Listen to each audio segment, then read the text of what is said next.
श्री गणेश परिवार. श्री गणेश हे आपले आराध्य दैवत. त्यांचे माता पार्वती तर पिता शिवशंकर, कार्तिक स्वामी हे त्यांचे ज्येष्ठ बंधू, तर देवी अशोक सुंदरी, ज्योती व मनसा देवी ह्या 3 मोठ्या बहिणी आहेत.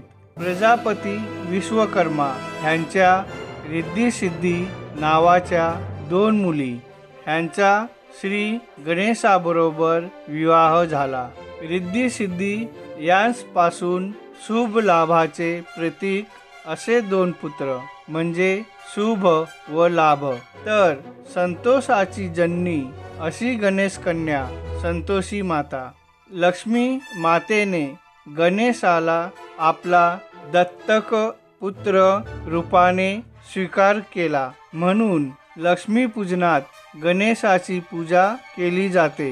सरस्वती माता गणेशाच्या आत्या लागतात असा हा संपूर्ण पूजनीय परिवार आहे. सुरुवात कशी करावी हा सर्वात मोठा प्रश्न. सुरुवातीला सर्वांचे मूल म्हणजे आद्य, ज्याचे स्वरूप समजून घ्यायचे तर वेदांचा आधार घ्यावा लागेल. असा वेद प्रतिपाद्य आणि जो केवळ आपल्या आतल्या संवेदनेने जाणीवेनेच जाणता येऊ शकेल असा सर्वव्यापी आत्मरूप असा गणेश आहे. गणेशाचे वर्णन मी करू शकत नाही, पण त्याने सर्वांच्या बुद्धीमध्ये अर्थाचा जो प्रकाश दिला आहे, त्या बुद्धीच्या प्रकाशाने ज्ञानेश्वर माऊलीने जे वर्णन केले तेच सांगत आहे. तोच सर्वांच्या बुद्धीमध्ये अर्थाचा प्रकाश पाडतो. असा हा श्री गणेश म्हणजे संपूर्ण वेदवाङ्मयाची जणू उत्तम वेशधारी मूर्ती आहे. त्याचे सुडोल शरीर वर्णवपू म्हणजे स्वर व्यंजनरूपी आहे, जे निर्दोषपणे झळाळत आहे. पुढे माऊलींनी त्याचा प्रत्येक अवयव, दागिने, फुले यांसाठी देखील जी प्रतीके वापरली आहेत, त्यातून आपल्या समस्त प्राचीन वाङ्मयाचा ठेवा किती प्रचंड आहे हे लक्षात येते.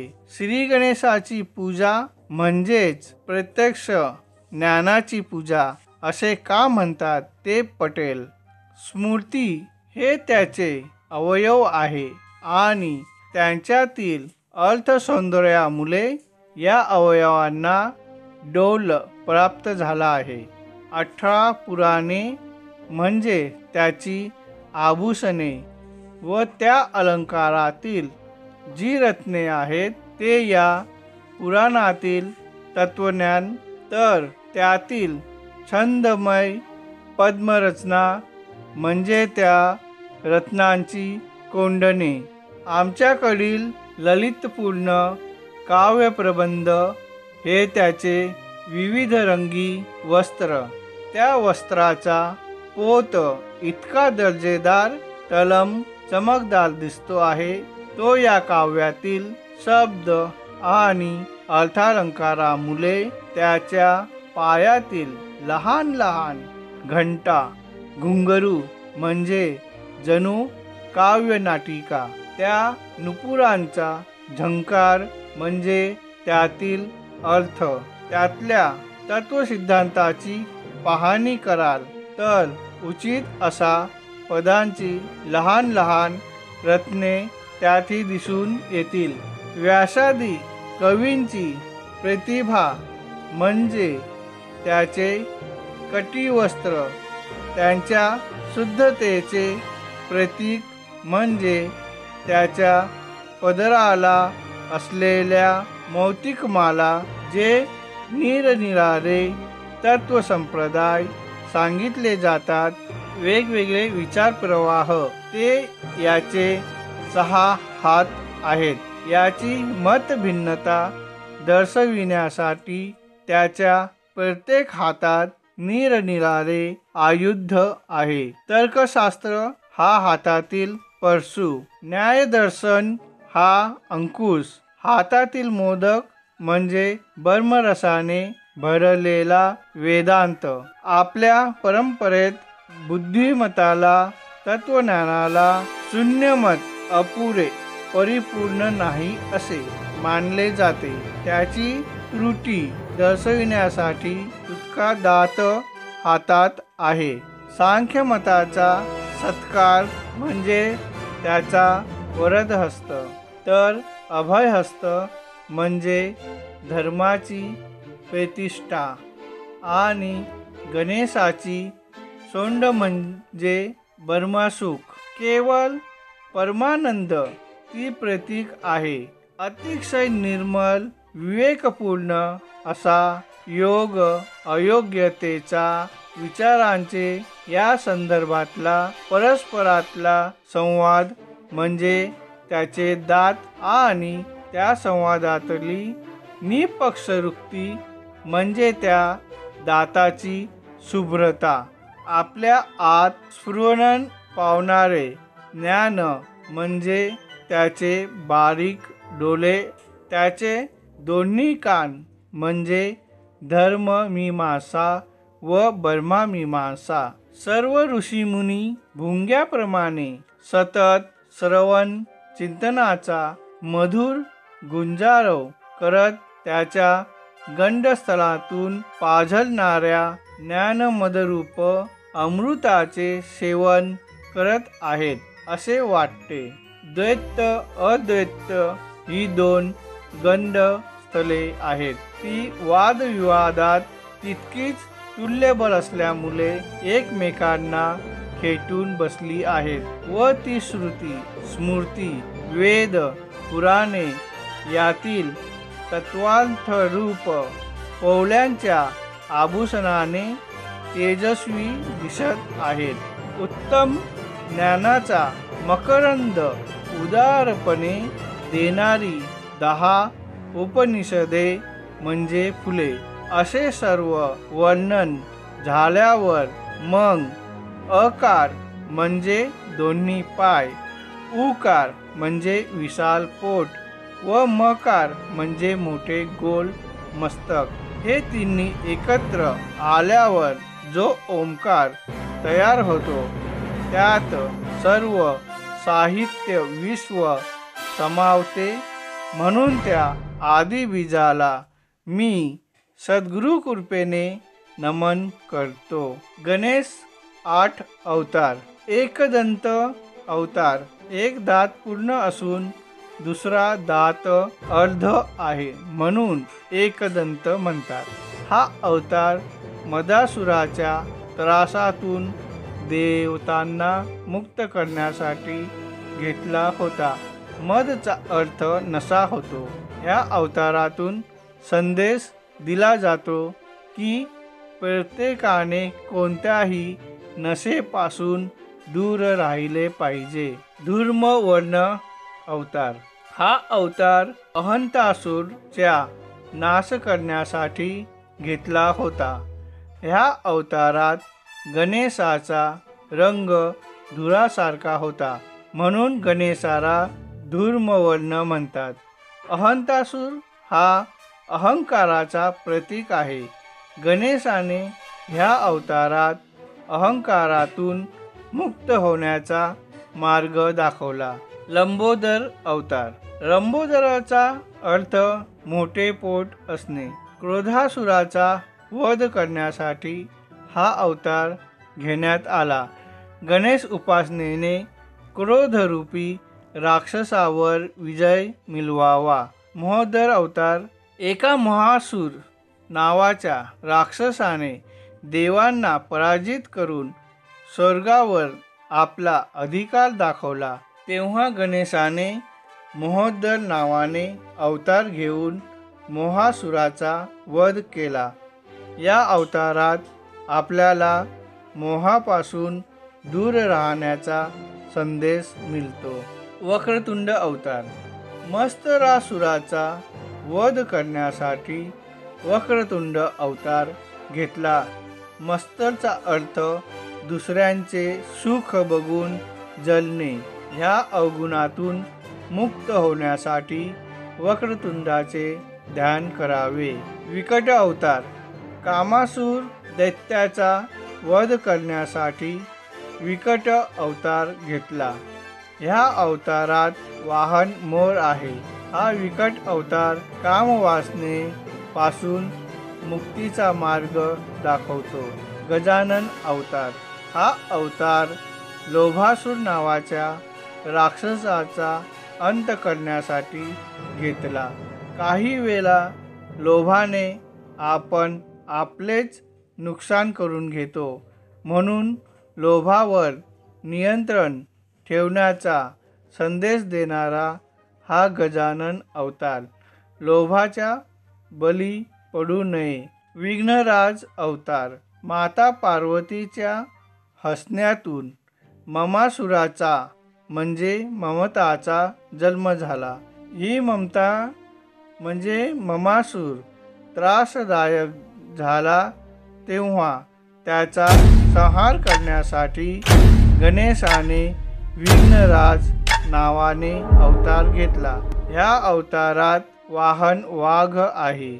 भगवान गणेशाने आपल्याला सर्व विघ्नातून सोडवावे म्हणून विघ्नहर्ता गणेशाला मनोभावे शरण जावे. गणपतीच्या पूजेत 21 पत्रीचा समावेश असतो. पिंपळ. हवा शुद्ध करण्यासाठी हे एकच झाड एअर कूलर सिस्टीमच्या 5 पट अधिक काम करते. याच्या पानात औषधी गुणधर्म असतात, म्हणून आदिवासी भागात या पानांवर मुलांना जेवू घातले जाते. पिंपळाची राख खडीसाखरेबरोबर दिल्यास चांगली झोप लागते. जाई. या वनस्पतीला जास्मिन देखील म्हणतात. ही वनस्पती शहरात मोठ्या प्रमाणात दिसते. तोंड आल्यावर जाईची पाने खातात. तसेच जुन्या जखमांवर जाईचा पाला लावला जातो. ही वेल सुगंधी फुलांची आहे. अर्जुन. हाडे जोडणारी वनस्पती म्हणून आदिवासी पट्ट्यात हिला ओळखतात. या वृक्षाचा उल्लेख रामायणात देखील आढळतो. हृदयरोगावर ही वनस्पती उपयोगी ठरते. या वनस्पतीत कॅल्शियमचे प्रमाण अधिक असते. रुई या वनस्पतीला मंदार म्हणूनही ओळखतात. ओसाड जागेत ही वनस्पती मोठ्या प्रमाणात दिसते. हिला पांढऱ्या जांभळ्या रंगाची फुले येतात. हत्ती रोगावर हे फार उत्तम औषध आहे.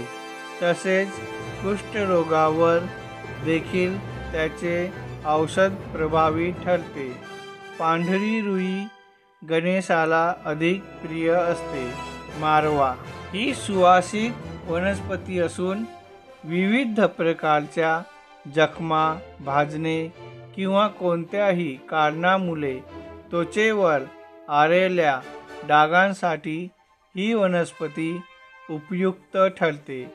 नवीन संशोधनात तर मारव्यापासून कर्करोगावर औषध तयार करण्याचे यश आले आहे. ही वनस्पती घरात कुंडीत देखील लावता येते. कण्हेर. कण्हेरीची पाने व मुलांचा साठा औषधी आहे. परसबागेत ही हमखास दिसणारी वनस्पती एक विषारी झुडूप आहे. याच्या फुलांचा सुगंध असतो. वात विकारावरील महाविषारी तेलात हिचा वापर केला जातो. देवदार. हा महाकाय वृक्ष पश्चिम घाट हिमालयात आढळतो. या वृक्षाचे लाकूड अतिशय मजबूत असते. कफ, पडसे, संधिवात यासाठी याचा रस फायदेशीर ठरतो. याची झाडे महाराष्ट्रात नाशिकजवळ पेठ, हरसूल भागात देखील दिसतात. डोडली. या रोपाला काटे रिंगणी म्हणूनही ओळखतात. या वनस्पतीच्या पानावर देखील काटे असतात. त्वचा रोग, पोटातील विकार, मूत्ररोगावर हे झुडूप फायदेशीर ठरते. आदिवासी भागात हे झुडूप मोठ्या प्रमाणात आढळते. डाळिंब. आपल्याकडे आरक्ता आणि गणेश अशा 2 जाती मोठ्या प्रमाणात बघायला मिळतात. देखणी फुले, काहीसे काटेरी झुडूप आहे. याचा उपयोग जंतावर गुणकारी आहे. काविलीसाठीही उपयोग केला जातो. आघाडा. ऋषी पंचमीच्या दिवशी महिला मुखमार्जनासाठी त्याचा वापर करतात. आखाडा मुखरोग व दंतरोगावर उत्तम औषध आहे. ही वनस्पती पडीक जागेत माळरानावर बघायला मिळते. विष्णुकांता. या वनस्पतीला आपल्याकडे शंखपुष्पी म्हणतात. बुद्धिवर्धक म्हणून ही वनस्पती विद्यार्थी वर्गात लोकप्रिय आहे. ब्रेन टॉनिक म्हणून अत्यंत उपयोगी आहे. निळसर फुले येणारी ही वनस्पती जमिनीलगत उगविणारी आहे. या वनस्पतीचा उपयोग मानसिक विकारांवर औषध म्हणून केला जातो. नदीच्या बाजूला डोंगर, टेकड्या आदी ठिकाणी ही आपण बघू शकतो. समी. समीला सुप्त अग्निदेवता असेही म्हणतात. त्यामुळे यज्ञाच्या ठिकाणी समीची रवी ठेवतात. हा वृक्ष कोरड्या हवामानात वाढणारा आहे. त्वचा रोग, दमा, मूत्रपिंड या आजारावर समी प्रभावी ठरते. दुर्वा. ही एक गवताच्या जातीची वनस्पती आहे. पांढरी, श्वेत आणि नील या 2 जाती आहेत. पांढऱ्या दुर्वा गणेशाला प्रिय असते. आपल्याकडे तिला हरळ म्हणतात. नाकातून रक्त येणे, ताप, अंगातील दाह कमी करण्यासाठी दुर्वाचा रस अमृतासमान असतो. दुर्वा रस्त्याच्या बाजूला बागेतही मिळतात. गणपतीच्या डोक्यावर दुर्वा वाहतात. यामागे एक आख्यायिका आहे.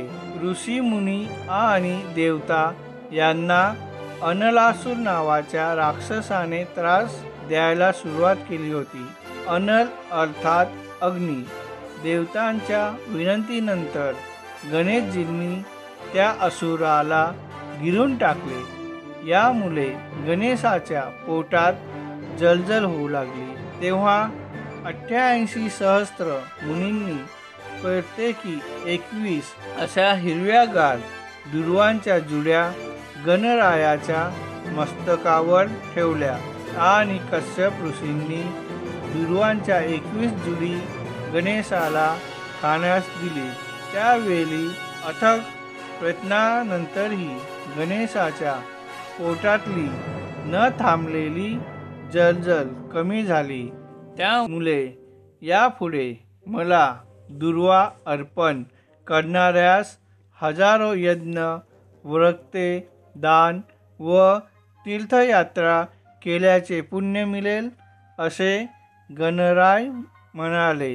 म्हणून गणपतीला दुर्वा वाहिल्या जातात.